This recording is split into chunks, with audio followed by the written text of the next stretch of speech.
Hello दोस्तों, DJ education point में आपका स्वागत करने आए हैं। चेहरे पर मुस्कान और हाथों में फूलों की माला लाए हैं। अंत तक जरूर बने रहिए, बहुत कुछ सीखने को मिलेगा। विज्ञान कक्षा 6 अध्याय तंतु से वस्तु तक। आज हम इस क्रम सूची के अनुसार अध्ययन करेंगे। सर्वप्रथम हम वस्त्रों में विविधता को समझेंगे, फिर तंतु क्या होते हैं और कुछ पादप तंतु के बारे में जानेंगे।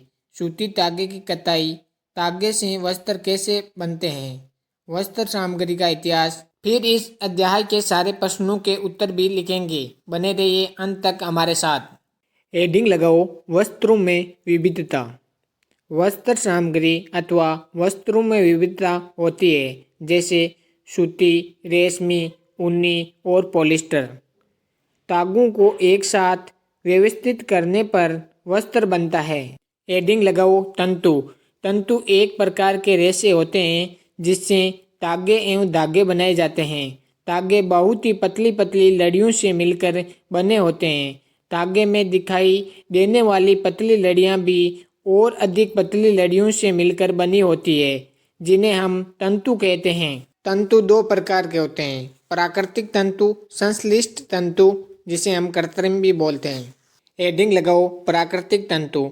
कुछ वस्त्रों के तंतु पादपों तथा जंतुओं से प्राप्त होते हैं, इन्हें प्राकृतिक तंतु कहते हैं। हेडिंग लगाओ, संश्लिष्ट तंतु या कृत्रिम तंतु। रासायनिक पदार्थों जिनका स्रोत पादप तथा जंतु नहीं है, इससे तंतुओं का निर्माण किया जा रहा है, इन्हें संश्लिष्ट तंतु या कृत्रिम तंतु कहते हैं। या रासायनिक पदार्थों द्वारा बनाए गए तंतु को संश्लिष्ट तंतु कहते हैं। हेडिंग लगाओ, कुछ पादप तंतु। रुई तथा जूट या पटसन पादपों से प्राप्त होने वाले तंतुओं के उदाहरण है। हेडिंग लगाओ, रुई। हमें रुई कपास से प्राप्त होती है। कपास के पौधे वहाँ उगाए जाते हैं जहाँ की मृदा काली तथा जलवायु उष्ण होती है। नेक्स्ट पॉइंट, कपास के फल, जिसे हम कपास गोलक भी कहते हैं, लगभग नींबू की माप के होते हैं। पूर्ण परिपक्व होने पर बीज टूटकर खुले हो जाते हैं तथा अब कपास तंतुओं से ढके बिरनोल या कपास बीजों को देखा जा सकता है।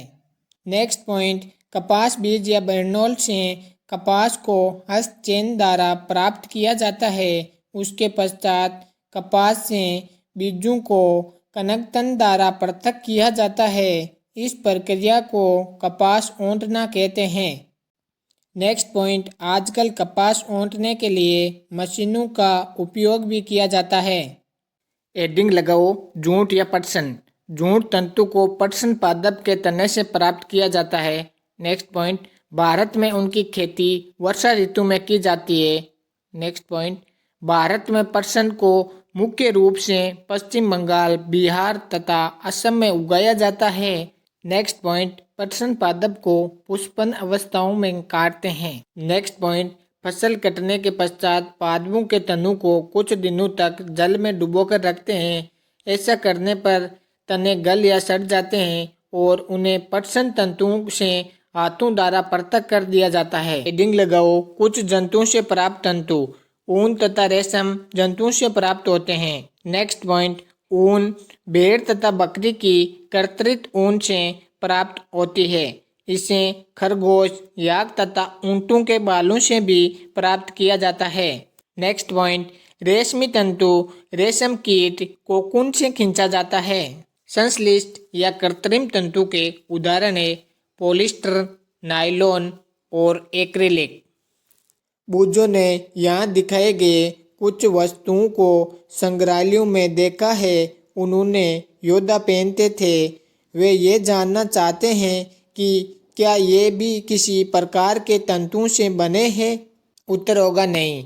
योद्धा द्वारा पहने जाने वाली वस्तुएं किसी तंतु से नहीं बनी होती है, बल्कि वे लोहे के तारों की बनी होती है।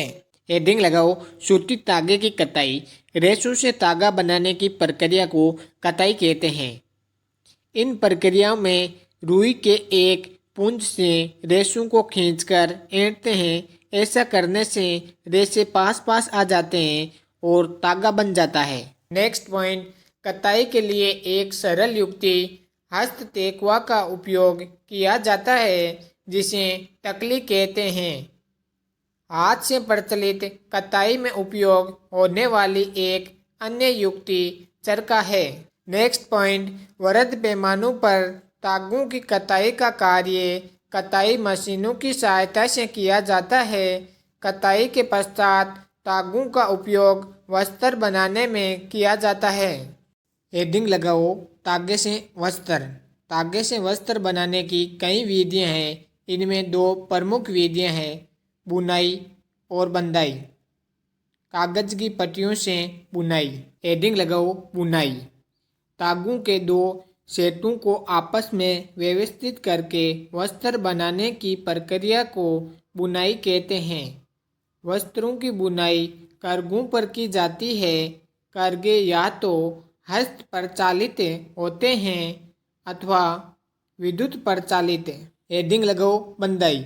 बंधाई में किसी एकल धागे का उपयोग वस्त्र के एक टुकड़े को बनाने में किया जाता है। पहले ये जानना चाहती है कि क्या आपने नारियल के बारीक खोल के तंतुओं से बने किसी वस्त्र को देखा है?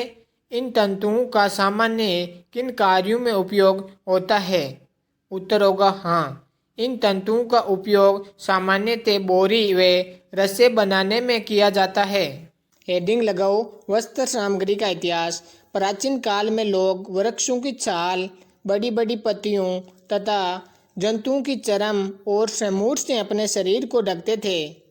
कृषि समुदाय में बसना प्रारंभ करने के पश्चात लोगों ने पतली पतली टहनियों तथा घास को बुनकर चटाइयाँ तथा टोकरी बनाना सीखा। नेक्स्ट पॉइंट, फ्लक्स भी एक पादप है जिसे प्राकृतिक तंतु प्राप्त होते हैं। प्राचीन मिस्र में वस्तुओं को बनाने के लिए रुई तथा फ्लक्स की कृषि नील नदी के निकटवर्ती क्षेत्रों में की जाती थी। नेक्स्ट पॉइंट, भारतवासी रुई से बने वस्त्र पहनते थे जो गंगा नदी के निकटवर्ती क्षेत्रों में उगाई जाती थी। आज भी साड़ियों, धोतियों, लुंगियों तथा पगड़ियों का बिना सिले वस्त्र के रूप में उपयोग किया जाता है। वस्त्र निर्माण प्रक्रिया, कपास गोलकों को ओंट कर रेशे बनाए जाते हैं और रेशों को कताई करके तागे बनाए जाते हैं और तागे से बुनाई या बंधाई करके वस्त्र बनाए जाते हैं। अभ्यास का प्रश्न नंबर 1 है, निम्नलिखित तंतुओं को प्राकृतिक तथा संश्लिष्ट में वर्गीकृत कीजिए। नायलॉन, ऊन, रुई, रेशम, पॉलिस्टर, पटसन। उत्तर होगा प्राकृतिक में आएंगे ऊन, रुई, रेशम, पटसन और संश्लिष्ट में आएंगे नायलॉन और पॉलिस्टर। अभ्यास का प्रश्न नंबर 2, नीचे दिए गए कथन सत्य है अथवा असत्य उल्लेख कीजिए। तंतुओं से तागा बनता है, सत्य। कताई वस्त्र निर्माण की एक प्रक्रिया है, सत्य। जूट नारियल का बाहरी आवरण होता है, असत्य। रुई से बिंडोल या बीज हटाने की प्रक्रिया को औंटन कहते हैं, सत्य।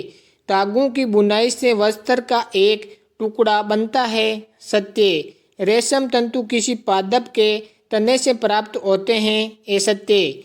पॉलिस्टर एक प्राकृतिक तंतु है, ये सत्य। अभ्यास का प्रश्न नंबर 3, रिक्त स्थानों की पूर्ति कीजिए। खालिस्तान और खालिस्तान से पादप तंतु प्राप्त किए जाते हैं। सही उत्तर होगा रुई और जूट या पटसन से पादप तंतु प्राप्त किए जाते हैं। खालिस्तान और खालिस्तान जांतव तंतु है। सही उत्तर होगा ऊन और रेशम जांतव तंतु है। अभ्यास का प्रश्न नंबर 4, रुई तथा जूट पादप के किन भागों से प्राप्त होते हैं? उत्तर होगा रुई कपास पादप के फल से प्राप्त की जाती है। जूट पटसन पादप के तने से प्राप्त किया जाता है। अभ्यास का प्रश्न नंबर 5, नारियल तंतु से बनने वाली दो वस्तुओं के नाम लिखिए। उत्तर होगा बोरे, रस्से। अभ्यास का प्रश्न नंबर 6, तंतुओं से तागा निर्माण करने की प्रक्रिया स्पष्ट कीजिए। उत्तर, हम जानते हैं तंतु से तागा बनाने की प्रक्रिया को कताई कहते हैं। इस क्रिया में रुई के एक पुंज में रेशों को खींचकर ऐंठते हैं। ऐसा करने से रेशे पास पास आ जाते हैं और तागा बन जाता है।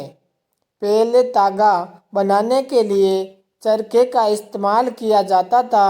आजकल मशीनों से ये कार्य होने लगा है। आज की वीडियो में इतना ही। मिलते हैं 7 मार्च 2024 रविवार शाम 6:15 बजे। हमारा टॉपिक होगा वस्तुओं के समूह बनाना। अगर वीडियो अच्छी लगी है तो लाइक कीजिए, चैनल पर नए हो तो सब्सक्राइब कीजिए, नोटिफिकेशन बेल जरूर ऑन करें, जो भी मैं वीडियो डालूंगा उसका नोटिफिकेशन आपको मिल जाए। Thanks for watching.